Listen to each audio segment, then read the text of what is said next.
If you want to bounce a mix out of Pro Tools, you'll highlight your selection that you want to bounce out.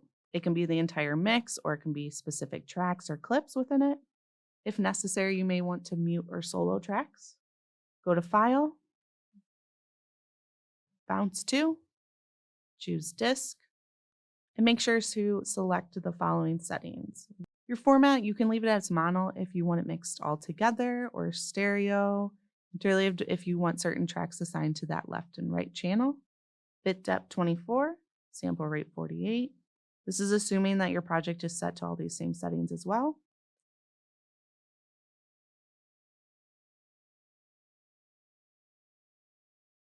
And then you'll choose where you want this bounce to go to,